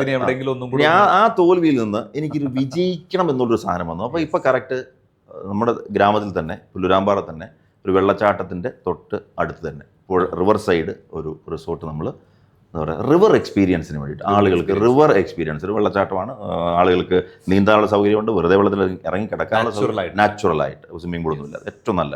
അപ്പോൾ അതിനെ ഒന്ന് പ്രൊമോട്ട് ചെയ്തുകൊണ്ടിരിക്കുന്നു. അതെ, അതിലും ട്രാവൽ ഇൻഡസ്ട്രിയായി, ഫുഡ് ഇൻഡസ്ട്രിയായി, നമ്മൾ ട്രെയിനിങ് ഇൻഡസ്ട്രി, അപ്പോൾ അതിലും നമ്മളൊരു പുതുമ കൊണ്ടുവരാൻ ശ്രമിക്കുകയാണ്. വേറൊന്നുമല്ല, നമ്മുടെ ടാഗ് ലൈൻ എനിക്കൊന്ന് വേറൊരു റിസോർട്ടിനും ഉണ്ടാവത്തില്ല, ലോകത്തൊരു സ്ഥലത്തും ഉണ്ടാവത്തില്ല. അത്രയും വ്യത്യസ്തമായ ടാഗ് ലൈനാണ്. പോത്തുപോലെ വിശ്രമിക്കൂ. പോത്തുപോലെ വിശ്രമിക്കൂ. പോരാത്ത് പുഴയുടെ അടുത്ത്, അതെ. ഞാൻ നോക്കിയിട്ട് ഇത്രയും ഈസിനെസ്സോടുകൂടി വിശ്രമിക്കുന്ന വേറൊരു ജീവിയെ ഞാൻ കണ്ടിട്ടില്ല. കാരണം അത് വെള്ളത്തിൽ ഇറങ്ങി കിടക്കും, ചെടിയിൽ ഇറങ്ങി കിടക്കുന്നു, വയലിൽ ഇറങ്ങി കിടക്കുന്നു. ഭയങ്കര കൂളാണ്. വേറെ എന്തെങ്കിലും പ്രാണി കടിച്ചു ജസ്റ്റ് ഒന്ന് പോയിരിക്കുന്നു, മൈൻഡ് ചെയ്തില്ല, അതിങ്ങനെ അവിടെ കിടക്കുന്നു. നമുക്കൊരിക്കലും ആണുങ്ങൾക്ക് അതുപോലെ, അല്ലെങ്കിൽ റിസോർട്ടിൽ വരുന്നവർക്ക് ഒരു അങ്ങനെ വിശ്രമിക്കാൻ പറ്റിയെന്ന് വരില്ല. കാരണം നമുക്ക് ആ സമയത്ത് 10 ഫോൺ കോൾ വരും. എവിടെയാ അല്ലെ, ചന്ദ്രേട്ടൻ എവിടെയാ എന്നുള്ള കോള് വീട്ടിൽ നിന്ന് വരും അല്ലെ, എന്തെങ്കിലുമൊക്കെ നുണ പറയണം, പിന്നെ അതിന്റെ ടെൻഷൻ അല്ലെ. ഇനി റിസോർട്ടിൽ വരുമ്പോൾ രണ്ടെണ്ണം എൻജോയ് ചെയ്യുമ്പോൾ എന്താണ്, ഇനി അത് കഴിഞ്ഞിട്ട് വീട്ടിലേക്ക് എങ്ങനെ ചെയ്ത് എന്തെല്ലാം നുണ പറയും എന്നുള്ള അങ്ങനത്തെ കുറെ ടെൻഷൻ. അപ്പോൾ നമ്മൾ വെറുതെ നിങ്ങൾ വരിക, പോത്ത് പോലെ വിശ്രമിക്കുക. അപ്പൊ ഇനി അതിനെ ഒന്ന് നമ്മൾ എന്ത് ചെയ്യണം, ക്യാപ്ഷൻസിലൊക്കെ ജോജോബായുടെ ക്യാപ്ഷൻസ് എല്ലാം അടിപൊളിയാണ്. ഇപ്പോ ഞം അല്ലെ, ഞം കഴിക്കാം, അത് ഭയങ്കര എന്താ പറയാ നാച്ചുറൽ, വളരെ സിമ്പിൾ ആൻഡ് ക്യൂട്ട് ആയിട്ടുള്ള. ഓഫ് കോഴ്സ് ഇപ്പൊ റിസോർട്ട് ഇൻഡസ്ട്രി തീർച്ചയായിട്ടും എനിക്ക് തോന്നുന്നു ആ ഏരിയ ഒരു വലിയൊരു ഡെവലപ്മെന്റ്സ് വരുന്നുണ്ടല്ലോ. കക്കാടംപൊയിൽ പുല്ലൂരംപാറ എന്ന് പറയുന്നത് എനിക്ക് തോന്നുന്നു മലബാറിലെ തന്നെ വൺ ഓഫ് ദ ലൊക്കേഷൻ ആയിട്ട് ഭയങ്കരമായിട്ട് പറഞ്ഞു. ഇപ്പൊ നമുക്ക് റോഡ് ഫെസിലിറ്റീസ് എല്ലാം വലിയ രീതിയിൽ മാറ്റങ്ങൾ, മലയോര ഹൈവേ വന്നു. ഇപ്പോ ഞാൻ ഉള്ള ഏരിയ, അതായത് പുല്ലുരാമ്പാറ ആ പ്രദേശമാണ്. തുരങ്കപാത എന്ന് പറഞ്ഞാൽ ഇപ്പൊ എല്ലാവർക്കും അറിയാം തുരങ്കപാത. അപ്പൊ അതിന്റെ പ്രവർത്തനങ്ങൾ അവിടെ, അത് വയനാട്ടിലേക്ക്, അതിന്റെ അടുത്താണ് ഈ പുല്ലുരാമ്പാറ എന്ന് പറഞ്ഞ ഇരവഞ്ഞിപ്പുഴ, മനോഹരമായ നമ്മുടെ മൊയ്തീൻ കാഞ്ചനമാല ആ പുഴ തന്നെ, ഇരവഞ്ഞിപ്പുഴ. അതെ, അതിന്റെ കരയിലാണ്. മനോഹരമായ പുഴ. സാധാരണ പുഴ നമുക്ക് ഇവിടെ ഉള്ള ഈ എന്താ പറയാ ഭംഗി ഇതല്ല, ഇത് ശരിക്കും വൈൽഡ് റിവർ എന്നൊരു കൺസെപ്റ്റ് ഉണ്ടല്ലോ. പാറകളിലൂടെ ഒഴുകി പതഞ്ഞ് നിറഞ്ഞ് ഒഴുകി വരുന്ന, അപ്പോ ഒരു കാട്ടരുവി, അത് തന്നെ ഒരു വൈൽഡ്. അപ്പോ റിസോർട്ടിന്റെ പേര് മൈ റിവർ ഡേ എന്നാണ്. റിവർ എക്സ്പീരിയൻസ് ചെയ്യുക. അതെ, പുഴയിൽ ഇറങ്ങാൻ പഠിക്കുക. കാരണം പല ഈ പുതിയ ആൾക്കാർക്കും പുഴയിൽ ഇറങ്ങാൻ പോലും അറിയില്ല. കാരണം സാധാരണ നടക്കുന്ന പോലെ ചെല്ലുന്നു, വഴുക്കലുള്ള പാറയാണോ അല്ലെന്ന് അറിയില്ല, താലയടിച്ച് വീഴുന്നു, പ്രശ്നങ്ങൾ, കാര്യങ്ങൾ. അപ്പോൾ നമ്മൾ പുഴ നിങ്ങൾ എക്സ്പീരിയൻസ് ചെയ്യണം. ഓക്കെ, ആഴമുള്ള സ്ഥലത്ത് പോകണോ പോകരുതോ, എങ്ങനെ അത് ഉറപ്പാക്കാം, എക്സ്പീരിയൻസ് റിവർ. അതെ, അപ്പോൾ അതിനുള്ള സപ്പോർട്ടും കാര്യങ്ങളൊക്കെ, അതിന് സപ്പോർട്ടൊക്കെ പോകും. തീർച്ചയായിട്ടും. അതെ, ഫുഡ് കാര്യങ്ങൾ, അക്കോമഡേഷൻ എല്ലാം. ഓക്കെ, അപ്പം അത് അടുത്തൊരു വെഞ്ചർ. അതെ, തീർച്ചയായിട്ടും. മെമ്മറി ട്രെയിനിങ് കുറെ നേരെ കേൾക്കുന്നുണ്ട്. എന്താണ് ഈ മെമ്മറി ട്രെയിനിങ്? നമുക്കിതൊന്ന് കാണിച്ചു കൊടുക്കണ്ടേ, പബ്ലിക്കിനും അറിയണമല്ലോ. തീർച്ചയായിട്ടും. അതിൽ നമ്മളത് വളർത്താൻ സാധിക്കുന്ന ഒരു കഴിവെന്നാണല്ലോ പറഞ്ഞത്. അതെ. അപ്പൊ അത് ഏത് ലെവൽ വരെ ശ്രമിച്ചാൽ സാധിക്കുന്നുള്ളത് ഞാൻ പ്രാക്ടീസ് ചെയ്ത് വളർത്തിയെടുത്ത, അതാണ് ഞാൻ പറയുന്നത്. അപ്പൊ അത് നിങ്ങൾക്കും സാധിക്കും. അതാണ് ഞാൻ സ്റ്റുഡൻസിനോടൊക്കെ പറയുന്ന ഒരു കാര്യം. അപ്പൊ അതിന്റെ ട്രെയിനിങ് തന്നെയല്ലേ ശരിക്കും ഉണ്ട് ചെയ്യാം. അതെ, നമ്മൾ മെമ്മറിനെ കുറിച്ച് കുറേ നേരമായിട്ട് സംസാരിക്കുന്നുണ്ട്. അപ്പോൾ നമുക്ക് എന്തായാലും ഒരു മെമ്മറി ട്രെയിനിങ് കാണിക്കാതെ ഇവിടുന്ന് പോകാൻ പറ്റില്ല. ഓക്കെ, എന്താണിത് സംഭവം എന്ന് കുറേ ആൾക്കാർ ആകാംക്ഷയോടുകൂടി കാത്തിരിക്കുന്നുണ്ട്. ഓഫ് കോഴ്സ് നമ്മളിവിടെ ചെയ്തിട്ടുള്ളത് 1 മുതൽ 50 വരെയുള്ള ബോക്സസ്, മൊത്തം 50 ബോക്സസ് ഉണ്ട് ഇതിൽ. ഈ ഓരോ ബോക്സിലും പല നമ്പേഴ്സാണ്. നമ്മളെ ടീം മെമ്പേഴ്സ് പറഞ്ഞിട്ടുള്ള പല 86 തോന്നിയ പോലെ 71, 27 അങ്ങനെ മിക്സറായിട്ട് 1 മുതൽ 100 വരെയുള്ള നമ്പേഴ്സ് എഴുതിയിട്ടുണ്ട്. അപ്പോൾ ഇത് ഒരു തവണ ഞാൻ ജോജോ സാറിന് പറഞ്ഞു തരും. ഇപ്പോൾ 1 ഫസ്റ്റ് നമ്പർ വരുന്നത് 86 അങ്ങനെ പറഞ്ഞു തരും 1 ടൈം. അപ്പോൾ നിങ്ങളത് മെമ്മറൈസ് ചെയ്യും. എന്നിട്ട് പിന്നീട് ഞാൻ ചോദിക്കുമ്പോൾ ഷഫിളായിട്ട് പറഞ്ഞുതരാൻ പറ്റും. ഇപ്പം ഞാൻ 25 ബോക്സിൽ എന്താന്ന് ചോദിച്ചാൽ പറയാൻ പറ്റും. ഉറപ്പല്ലേ? ഓക്കെ, സീരിയൽ നമ്പർ പറയേണ്ട ആവശ്യമില്ല. ഇല്ല, ജസ്റ്റ് നമ്പേഴ്സ് പറഞ്ഞു പോയാൽ നിങ്ങൾ എഴുതി ടൈപ്പ് ചെയ്ത നമ്പർ മാത്രം പറഞ്ഞാൽ മതി. ഓർഡർ തെറ്റിക്കരുത്. നമ്മളത് കൃത്യമായിട്ട് ഫീഡ് ചെയ്ത് അതിനെ അങ്ങനെയാണ് അതിന് സ്റ്റോർ ചെയ്യുന്നത് അല്ലേ? ഓക്കെ, ആ സ്റ്റോറിംഗ് ടെക്നിക്ക് നമുക്ക് പിന്നീട് നമുക്ക് ചെയ്യാം. ഓക്കെ, സ്റ്റാർട്ട് ചെയ്യാം. 86, yes, 91, yes, 56, yes, 22, yes, 38, yes, 41, yes, 55, yes, 9, yes, 11, yes, 15, yes, 26, yes, 32, yes, 67, yes, 71, yes, 84, yes, 98, yes, 29, yes, 33, yes, 83, yes, 57, yes, 82, yes, 96, yes, 17, 17. Yeah. Yes. 27, Yes. 34, Yes. 92, Yes. 56, Yes. 69, Yes. 47, Yes. 38, Yes. 3, Yes. 66, Yes. 50, Yes. 40, Yes. 14, Yes. 23, Yes. 34, Yes. 43, Yes. 57, Yes. 62, Yes. 93, Yes. 82, Yes. 76, Yes. 66, 56 or 66? 66, 66. Okay. Yes. 61, Yes. 60, 61. 60. Yes. 44, Yes. 40, Yes. 35, Yes. 27. Yes. Yes. Okay. ഇപ്പോൾ 50 ബോക്സസിലുള്ള 50 numbers mixed ആയിട്ട് പറഞ്ഞു. ഇനി ഓർഡറിൽ ചോദിക്കണോ, എങ്ങനെ ചോദിക്കണം? Random. എങ്ങനെ വേണമെങ്കിൽ ചോദിക്കാം. ഏത് നമ്പർ വേണമെങ്കിലും സീരിയൽ നമ്പർ ചോദിക്കാം. അതിന് താഴെ റെഡ് കളർ ആണ് ഞാൻ പറയാൻ പോകുന്നത്. Serial number up to 1 to 50 ആണ്. Okay. 6. 6. Okay. 41. 41. Yeah, correct. 14. 71. Yes. 26. 92. Yes. 38. 43. Yes. 34. 40. 40. Yeah. 13. 13. 67. Yes. 9. 11. Yes. 37.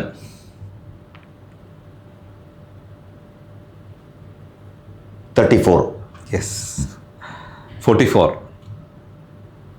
66. Yes. 47.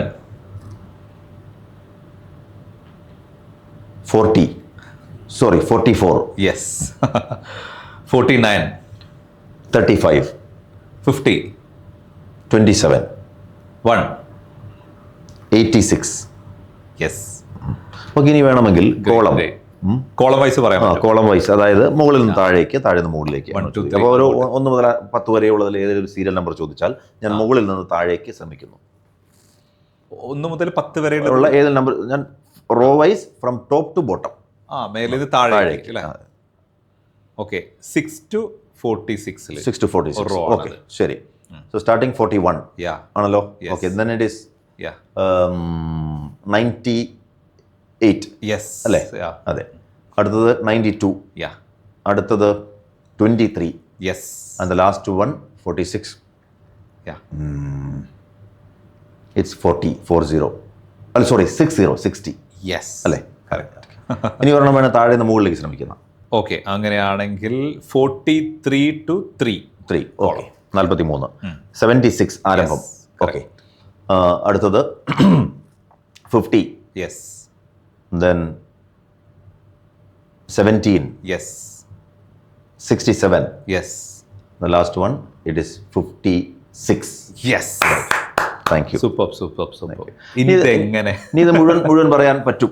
Okay, ഫുള്ളായിട്ട് പറയാൻ പറ്റും. 1 മുതൽ 50 വരെ വേണമെങ്കിൽ പറയാം. തിരിച്ചു മറിച്ചു എങ്ങനെ വേണമെങ്കിലും പറയാം. പോസിബിൾ. അപ്പൊ ഇത് എങ്ങനെയാണ് സ്റ്റോർ ചെയ്യുന്നത് മെമ്മറിയിൽ? ഇതിനൊരു ബേസിക് ഒരു മെത്തേഡ് ഉണ്ട്. ഓക്കെ, അപ്പോൾ നമുക്ക് ആ മെത്തേഡ് പഠിച്ചാൽ ഇതേ രീതിയിൽ എന്ത് ചെയ്യാം, പറയാൻ പറ്റും. അടുക്കും ചിട്ടയോടും കൂടി. അപ്പൊ അത് ഈ ഒരു നമ്പേഴ്സിൽ മാത്രമാണ്? മറ്റെന്തിലൊക്കെയാണ്? ഫോർ എക്സാമ്പിൾ പറയട്ടെ, ഇപ്പൊ കോമ്പറ്റേറ്റീവ് എക്സാമിനൊക്കെ എത്രയോ പിള്ളേർ റെഡി ആയിട്ട് നിൽക്കുന്നുണ്ട്.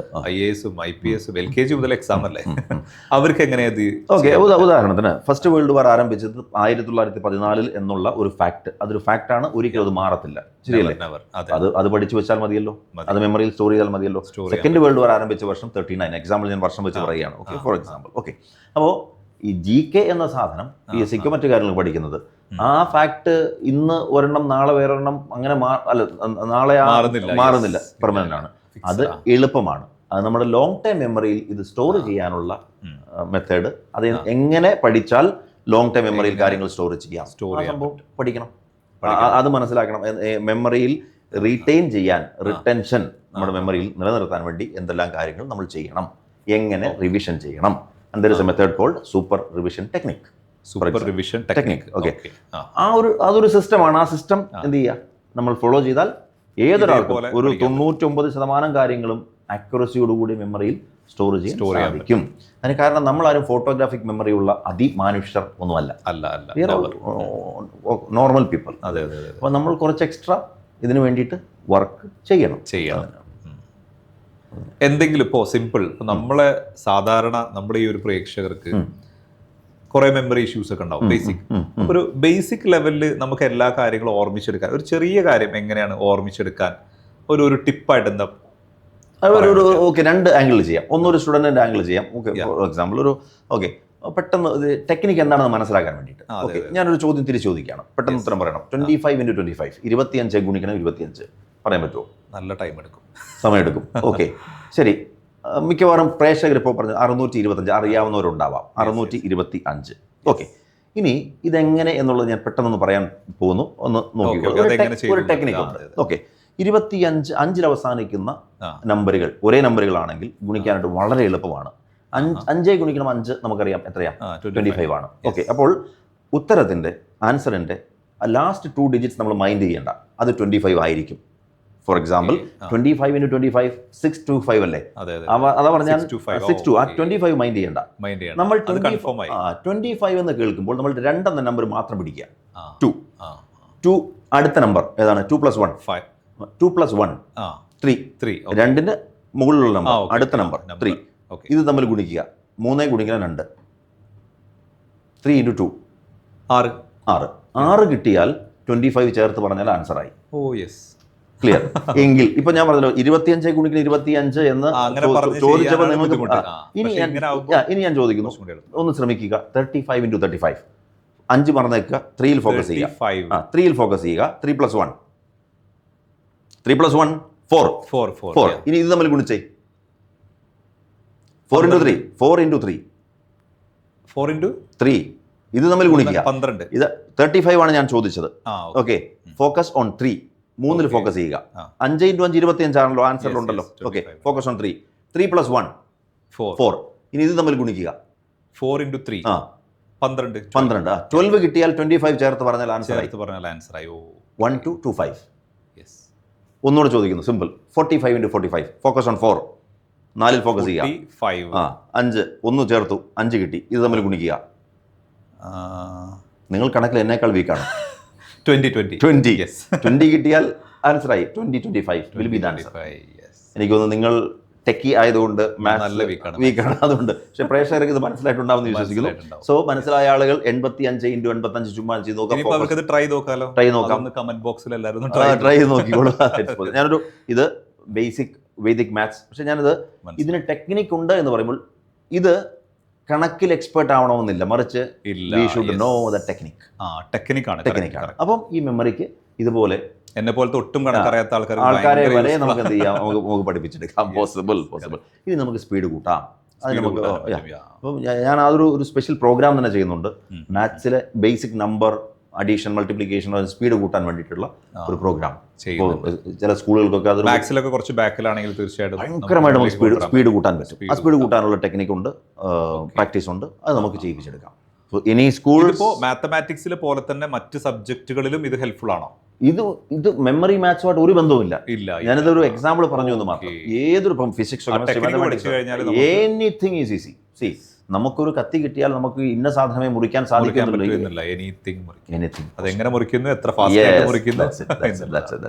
സോ ആക്ച്വലി ഇത് we are giving you tool. ഒരു ടൂൾ ആണ് തരുന്നത്. ആ ടൂൾ നമുക്ക് ഇതൊരു മാജിക് ഒന്നുമല്ല, ഇതൊരു ടെക്നിക്കാണ്. ശരിക്കും ആ ടെക്നിക്ക് പഠിക്കും. Someone is trying for civil services. അയാൾ പഠിക്കേണ്ട ലോഡ് ഒരുപാട് കൂടുതലാണ്. വളരെ കൂടുതൽ. അതിലേക്ക് എന്ത് ചെയ്യാം, ഇത് അപ്ലൈ ചെയ്യാൻ പറ്റും. അപ്പോൾ LKG ടു ഒരു IAS വരെയുള്ള ഏത് കാറ്റഗറി ആൾക്കാർക്ക് ഗ്രേറ്റ്, സൂപ്പർ. ഒരു നല്ലൊരു എക്സ്പീരിയൻസ് ആയിരുന്നു. ഓഫ് കോഴ്സ് നമ്മൾ ഇന്നത്തെ ഈ ഒരു കംപ്ലീറ്റ് പോഡ്കാസ്റ്റിൽ കൂടുതലും ഡിസ്കസ് ചെയ്തത് ബ്രെയിൻ, മെമ്മറി. ഓക്കെ, എല്ലാവരുടെ കയ്യിലുള്ള അസറ്റാണ്. നമുക്ക് അതിനെ എങ്ങനെ ഒന്ന് ബൂസ്റ്റ് ചെയ്യാം? ഇതിപ്പോൾ കണ്ടിരിക്കുന്ന ആൾക്കാർക്ക് ഒരു ടേക്ക് അവേ പോലെ നമുക്ക് എന്താണ് ഒരു എക്സസൈസോ എന്തെങ്കിലും ഒരു ടിപ്പ്, ഒരു ബ്രെയിൻ എക്സസൈസ് അതാണല്ലേ? ഓക്കെ, ഞാനിപ്പോഴും ചെയ്തുകൊണ്ടിരിക്കുന്ന ഒരു കാര്യം ഒന്നുമല്ല. നമ്മൾ ഏറ്റവും നമുക്ക് അലേർട്ട് ആൻഡ് ആക്റ്റീവാക്കി നിലനിർത്താൻ സാധിക്കുന്ന നമ്പേഴ്സ്. അത് വെച്ചിട്ട് ഉദാഹരണത്തിന് ഞാൻ ചെയ്യുന്നതെന്ന് വെച്ചാൽ നമ്മൾ യാത്ര ചെയ്യുന്ന സമയത്തോ ഡ്രൈവ് ചെയ്യുന്ന സമയത്തോ ഒക്കെ എതിരെ വരുന്ന വാഹനങ്ങളുടെ നമ്പർ ശ്രദ്ധിക്കുക, ആ നമ്പർ എന്ത് ചെയ്യുക, കൂട്ടുക. അത് എത്ര സ്പീഡിൽ ചെയ്യാൻ സാധിക്കുന്നു ഒക്കെ ഒന്ന്. അപ്പോൾ ഇത് എന്നെ കേൾക്കുന്നപ്പം ഒരു മൊബൈൽ നമ്പർ ആയിക്കോട്ടെ, സ്പീഡിൽ എന്ത് ചെയ്യുക, ഇത് കൂട്ടുക എന്നുള്ളത് ഒരു സിമ്പിൾ. അതിന്റെ ടോട്ടലാണ് ടോട്ടൽ. ഉദാഹരണത്തിന് 7734 എന്നാണെങ്കിൽ ഓക്കെ 21 എന്ന് പറയാം മൈൻഡിൽ പെട്ടെന്ന് സ്പീഡിൽ. അപ്പോൾ ഒരു വാഹനം വരുന്ന സ്പീഡ് 60 കിലോമീറ്റർ സ്പീഡിലാണ്. ആ ഒറ്റ നോട്ടത്തിൽ നമുക്ക് എന്ത് ചെയ്യാൻ സാധിക്കണം, ടോട്ടൽ ചെയ്യാൻ സാധിക്കും. തുടക്കത്തിൽ അത്ര എളുപ്പമല്ല, പക്ഷേ ത്രൂ പ്രാക്ടീസ് അത് നമ്മൾ ഭയങ്കരമായിട്ട് എന്താണ് നമുക്കത് ഷാർപ്പാക്കാം. ഇനി വെറുതെ നമ്മളൊരു സ്റ്റെപ്പ് നടന്ന് കയറുന്നു എന്ന് വിചാരിക്കുക, കോൺഷ്യസ്ലി നമ്മൾ ആ സ്റ്റെപ്പ് കൗണ്ട് ചെയ്തുകൊണ്ട് കയറുക. ലിവ് ഇൻ ദി പ്രസൻസ്, അതും ഒരു എക്സസൈസ് ആയിട്ട് നമുക്ക് ചെയ്യാൻ സാധിക്കും. ഇനി ഈ പലരും പറയാറുണ്ട് ഭയങ്കരമായിട്ട് ഷോർട്ട് ടൈം മെമ്മറി ലോസ്, പെട്ടെന്ന് കാര്യങ്ങൾ മറന്നു പോകുന്നു. ഓക്കെ, ഉദാഹരണത്തിന് താക്കോൽ വെക്കുന്നു അല്ലെങ്കിൽ അങ്ങനെയുള്ള കാര്യങ്ങൾ ഇത് എനിക്കും സംഭവിക്കാറുണ്ട്. ഓക്കെ, കാരണം നമ്മളുടെ മൈൻഡ് എപ്പോഴും either in the future or in the past ആയിരിക്കും മിക്കവാറും ആളുകളുടെ. ഓക്കെ, നമ്മൾ മെമ്മറി ഭയങ്കര എക്സ്പെർട്ട് എന്ന് പറഞ്ഞാൽ ഞാൻ എല്ലാ കാര്യങ്ങളും ഓർക്കണമെന്ന് ഒരു നിർബന്ധവുമില്ല. Times I do forget. Okay, അപ്പോൾ അങ്ങനെ വരുമ്പോൾ ഇപ്പോൾ ഉദാഹരണത്തിന് താക്കോൽ വെക്കുന്ന സമയത്ത് പിറ്റേ ദിവസം താക്കോൽ നമ്മൾ അന്വേഷിച്ച് നടക്കുന്ന സമയം കളയുന്നു. അത് വെക്കുന്ന സമയത്ത് നമ്മൾ എന്ത് ചെയ്യുക, ആ താക്കോൽ അവിടെ വെക്കുന്ന സമയത്ത് കോൺഷ്യസ്ലി നമ്മൾ അവിടെ ഇപ്പോൾ ഞാൻ ഈ താക്കോൽ ഇവിടെ വെക്കുന്നു എന്ന് പറഞ്ഞിട്ടൊരു ജസ്റ്റ് ഒരു self talk, then feel it. Then അതിന് മുകളിലൊരു ബിഗ് ഷോപ്പർ വന്നു അല്ലെങ്കിൽ പേപ്പർ വന്നു കാര്യങ്ങൾ വന്നു, പിറ്റേ ദിവസം നമുക്ക് തപ്പി നടക്കേണ്ട ആവശ്യം വരില്ല. ബിക്കോസ് ഓൾറെഡി ഇത് രജിസ്റ്റർ ചെയ്യപ്പെട്ടിട്ടുള്ളത് കൊണ്ട് ചെയ്യാം. നമ്മളത് മനഃപൂർവ്വം ഞാനിപ്പോൾ ഇവിടെ വെക്കുകയാണ്. ഓക്കെ, സോ നമ്മുടെ ജീവിതത്തിൽ എനിക്ക് തോന്നുന്നു ഒരു 20% സമയം നമ്മൾ ചിലവഴിക്കുന്നത് എന്തെങ്കിലും ഒരു കാര്യം തപ്പി എടുക്കാൻ വേണ്ടിയിട്ടാണ്, അല്ലെങ്കിൽ നമ്മൾ തന്നെ വളരെ മറന്നുപോയ കാര്യങ്ങൾ. അതെ, അപ്പോൾ അത് ഒരുപാട് സേവ് ചെയ്യാൻ സാധിക്കും. ഇതൊന്ന് പ്രാക്ടീസ് ചെയ്യുക. നമ്പേഴ്സ് എവിടെ നമ്പർ കണ്ടാലും കൂട്ടൽ ഒന്ന് പ്രാക്ടീസ് ചെയ്യുക. ഓക്കെ, പിന്നെ വേറൊരു കാര്യം കൂടി ചെയ്യാൻ സാധിക്കുന്നത്, കുറച്ച് കൂടുതലായി പോവും, കുഴപ്പമില്ല. ഓക്കെ, അപ്പം ഞാൻ ഈ നമ്പർ കൂട്ടി ബോറടിച്ചപ്പോൾ ഞാൻ അടുത്ത ഒരു പണി കണ്ടുപിടിച്ച് ABCD 26 അക്ഷരം, അതിന് A എന്ന അക്ഷരം 1ാമത്തെ അക്ഷരമാണ്, Z 26ാമത്തെ അക്ഷരമാണ്, J എന്ന അക്ഷരം 10ാമത്തേതാണ്, Q എന്ന അക്ഷരം 17ാമത്താണ്. അപ്പോൾ കറക്റ്റ് ഞാൻ എന്ത് ചെയ്തു, അത് കറക്റ്റ് അതിൻ്റെ പൊസിഷൻ വാല്യൂ പഠിച്ചു വെച്ചു. അപ്പോൾ ഉദാഹരണത്തിന് വെൽക്കം എന്ന ഒരു വാക്ക് കണ്ടാൽ അത് കൂട്ടും. ഓക്കെ, ഇപ്പോൾ W 23ാമത്തേതാണ്, 23 5 28. ഓക്കെ, WEL 12 28 12 40 അങ്ങനെ. അപ്പോൾ ഒരു ഇംഗ്ലീഷ് വാക്കിനെ നമ്മൾ എന്ത് ചെയ്യുന്നു, നമ്പേഴ്സിൽ കൺവേർട്ട് ചെയ്ത് കൂട്ടുക. ഓക്കെ, നമ്മൾ വെറുതെ ഇരിക്കുന്നു, എയർപോർട്ടിൽ കാത്തിരിക്കുന്നു, അല്ലെങ്കിൽ റെയിൽവേ സംതിങ്, വി ഹാവ് ഒരു എക്സർസൈസ് എന്ന രീതിയിൽ. ഇത് വേറൊന്നുമല്ല, നമ്മൾ കോൺഷ്യസ്ലി ചിന്തിച്ചാലും ഇല്ലെങ്കിലും ഇതിനകത്ത് തോട്ട്സ് ഇങ്ങനെ വന്നുകൊണ്ടേയിരിക്കുകയാണ്. 99% അൺവാണ്ടഡ് തോട്ട്സ് ആയിരിക്കും. അതിനെ നമ്മളൊന്ന് കൺട്രോൾ ചെയ്യാൻ. അപ്പോൾ അതിനെ നമ്മളൊന്ന് ചാനലൈസ് ചെയ്തിട്ട് നമുക്ക് വേണ്ട കാര്യങ്ങൾ നമ്മൾ ചിന്തിക്കാൻ നമ്മളുടെ ബ്രെയിനിനെ ട്രെയിൻ ചെയ്യുക. നമ്മൾ മനഃപൂർവ്വം അറിയാതെ എന്തൊക്കെയോ എവിടെ ഇരുന്നാലും കൺട്രോൾ, ജസ്റ്റ് ഒബ്സർവ്. ആ റൂമിൽ എന്തൊക്കെയുണ്ട്, എന്തെല്ലാം നിറങ്ങളുണ്ട്, എന്തെല്ലാം പാറ്റേണുകളുണ്ട്, എത്ര ഫാൻ ഉണ്ട്, ചുമ്മാ വെറുതെ ഒരു ഇപ്പൊ ഈ പറഞ്ഞ പോലെ തന്നെ കോൺഷ്യസ്ലി ചെയ്യണം, മനഃപൂർവ്വമായിട്ട് ചെയ്യുക. അപ്പം അത് നമുക്ക് കുറേയൊക്കെ ലിവ് ഇൻ ദി പ്രസന്റ് എന്നൊരു സാധനത്തിൽ കിട്ടുകയും ചെയ്യും. ഓക്കെ, അപ്പം ഹെൽത്തി മൈൻഡ്, ഹെൽത്തി ബോഡി, ഇത് രണ്ടും തീർച്ചയായിട്ടും വേണമല്ലോ. അപ്പോൾ ഇതിൻ്റെ ഹെൽത്ത് നമ്മൾ മെയിൻറ്റെയിൻ ചെയ്യാൻ തുടങ്ങുമ്പോൾ ഓട്ടോമാറ്റിക്കലി അത് it will be reflected in your body ഒരു ഫിറ്റ്നസ്. ഉദാഹരണത്തിന് 70ാമത്തെ വയസ്സിൽ പുതിയൊരു ലാംഗ്വേജ് പഠിക്കാൻ ശ്രമിക്കുന്ന ഒരാളുടെ ലോങ് എവിറ്റി, ആയുസ് അതുകൊണ്ട് തന്നെ കൂടുമെന്നാണ് പറയുന്നത്. അപ്പം പഴയ സ്പീഡ് പ്രതീക്ഷിക്കരുത്, പക്ഷേ അയാളുടെ ബ്രെയിൻ ആക്റ്റീവ് ആയിരിക്കും. ഓക്കെ, അത് ഏറ്റവും ശ്രദ്ധിച്ചു നോക്കിയോ, ബാങ്കിൽ പണ്ട് കാലത്ത് ജോലി ചെയ്ത ആൾക്കാർ റിട്ടയർമെന്റിന് ശേഷം ഒരു 20 വർഷത്തിന് ശേഷവും അവർ ആക്റ്റീവ് ആയിരിക്കും. കാരണം ദേ വെർ പ്ലേയിങ് നമ്പേഴ്സ് വെച്ചായിരുന്നു അവർ. അത് അന്ന് കാൽക്കുലേറ്ററും കമ്പ്യൂട്ടറും അല്ലല്ലോ, ബോധപൂർവ്വം കൂട്ടൽ ആ കാര്യങ്ങൾ കൊണ്ട് തന്നെ എക്സർസൈസ് അവർ മറ്റുള്ളവരെക്കാൾ കൂടുതൽ ബെറ്റർ ആയിരിക്കും കൊടുത്തത് കൊണ്ട്. അത് തന്നെ, ദാറ്റ്സ് ഇറ്റ്. അപ്പോൾ always keep this one active. തീർച്ചയായിട്ടും അതൊരു നല്ലൊരു ടിപ്പാണ്. കാരണം ഇപ്പോഴത്തെ ഏറ്റവും വലിയ പ്രശ്നം തന്നെ എന്താണ്, ഒരുപാട് ഡിസ്ട്രാക്ഷൻസ് ഉള്ള വേൾഡാണ്, എസ്പെഷ്യലി മൊബൈൽ, മറ്റു പല കാര്യങ്ങൾ. ആൾക്കാർക്ക് ഒരിക്കലും ഒരു സെൽഫായിട്ട് തിങ്ക് ചെയ്ത് ഒരു എന്താ പറയുക, ഒരു പ്രസന്റിൽ ജീവിക്കുക എന്നുള്ളത് പോസിബിൾ അല്ലാത്ത രീതിയിലാണ്. എന്നാൽ ഇഷ്ടംപോലെ സമയം ഇല്ലായിട്ടല്ല. ഈ പറഞ്ഞ പോലെ കോൺഷ്യസ്ലി നമ്മൾ ഇതിന് റെഡി ആവുകയാണെങ്കിൽ ഒരുപാട് ചേഞ്ചസ് കൊണ്ടുവരാൻ പറ്റും. നല്ലൊരു ടിപ്പാണ്, എല്ലാവരും ഒന്ന് പ്രാക്ടീസ് ചെയ്യുക. ഓക്കെ, ചെയ്യാൻ താല്പര്യമുള്ളവർ. അതെ തീർച്ചയായിട്ടും. ദെൻ എന്തൊക്കെയാണ് ഈ ഒരു ഫ്യൂച്ചർ ട്രെയിനിങ് മെമ്മറിയുടെ ട്രെയിനിങ് കാര്യങ്ങൾ തുടങ്ങിയതിന് ശേഷം എനിക്കൊരു ഇപ്പോഴാണ് എനിക്ക് കറക്റ്റ് ടൈമിലേക്ക് വരുന്നത്. നമ്മളൊരു മെമ്മറി ഒളിമ്പിയാഡ് കുട്ടികൾക്ക്, ഇത് കുട്ടികളിൽ ഒരു ഗെയിമായിട്ട് നമുക്ക് ഫിസിക്കൽ സ്പോർട്സ് ഉള്ളതുപോലെ തന്നെ all over the world memory olympiad ഉണ്ട്. അതുപോലെ അതിൻ്റെ ഒരു വേർഷൻ നമുക്കിവിടെ കേരളത്തിൽ ചെയ്യണം എന്നുള്ളതാണ്. അതിന് സാധ്യമായ രീതിയിൽ നമ്മളൊരു ശ്രമം നടത്തിക്കൊണ്ടിരിക്കുകയാണ്. ഇഫ് പോസിബിൾ നമ്മളത് ഉടനെ ലോഞ്ച് ചെയ്യും. അതാണ് നമ്മൾ ചെയ്യാൻ ആഗ്രഹിക്കുന്നത്. അടിപൊളി വിഷയം. കാരണം മെമ്മറിയിലെ എന്താ പറയുക, അതുല്യനായ വ്യക്തിക്ക് ചെയ്യാൻ പറ്റുന്ന ഏറ്റവും നല്ല കാര്യം മെമ്മറിയിലൊരു ഒളിമ്പിയാഡ് തന്നെയാണ്. അതിൽ നല്ല എന്താ പറയുക, കേരള ലെവലിലും ഇൻ്റർനാഷണൽ ലെവലിലൊക്കെ എത്താൻ നല്ല രീതിയിൽ സാധിക്കട്ടെ എന്നും കൂടെ ആശംസിക്കുന്നു. എന്തായാലും നല്ലൊരു ടോക്ക് ഷോ ആയിരുന്നു, അടിപൊളിയായിരുന്നു. ഒരുപാട് നമ്മൾ കണ്ടിരിക്കുന്ന ആൾക്കാർക്കും ഒരുപാട് ഇൻസൈറ്റുകൾ കിട്ടിയിട്ടുണ്ടാവും എന്നുള്ള 100% ഉറപ്പിക്കാൻ പറ്റുന്ന ഒരു ടോക്ക് ഷോ തന്നെയായിരുന്നു, യാതൊരു സംശയമില്ല. എന്തായാലും thank you very much Jojo Kanjirakkadan. Thank you very much.